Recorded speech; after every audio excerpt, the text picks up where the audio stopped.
Welcome back to Headlines. I'm Wes Austin, and these are today's top stories. First, a Democrat congresswoman says that America needs more migrants to wipe our butts. We've got the clip. She really said that. Look, I'm no doctor, but when your legislative agenda revolves around wiping, it might be time to lay off the Taco Bell. Then the Supreme Court rules that yes, straight people can be victims of discrimination. With this new ruling, every straight person in California just got a new side hustle: plaintiff. Next, now that Karine Jean-Pierre is ditching the Democratic Party, party officials are being honest about her job performance. It's wild. For 2 years, any criticism of her was racist or misogynist. But the second she leaves the Democrats, it's like, oh yeah, she was a total disaster.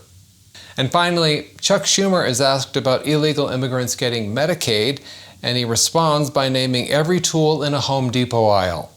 He responded with a word salad so confusing, the only person that understood him was Kamala Harris. Okay, let's dive in. At a town hall in Vermont, Democratic Representative Becca Balint said that America needs migrants to wipe our posterior personal area. If we don't have avenues for people to come here legally to work or to build a home here, I'm going to be really crude right now. We're not going to have anybody around to wipe our asses because we don't have enough people in our country now to fill the jobs that we have right now. Okay, go ahead and get to work back there. Now remember, it's front to back and no more than 3 fingers.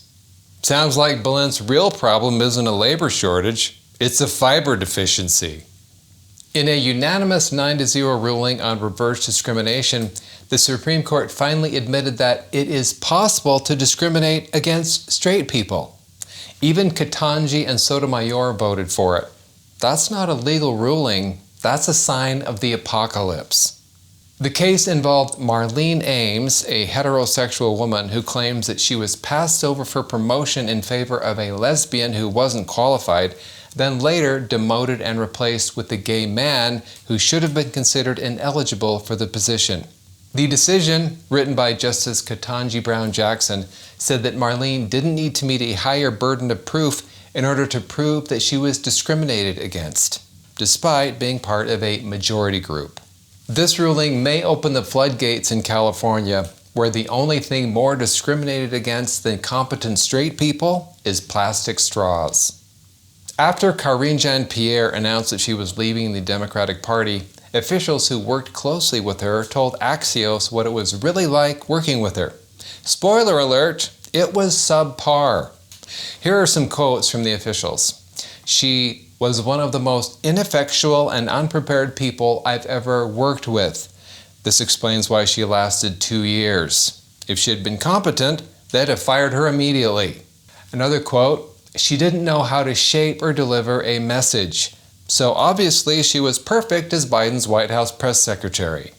And Karine often created more problems than she solved.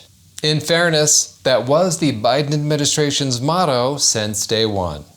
Senate Minority Leader Chuck Schumer was asked about Medicaid for illegal immigrants, and instead of denying that they get any Medicaid at all, he danced around the question before dodging it completely.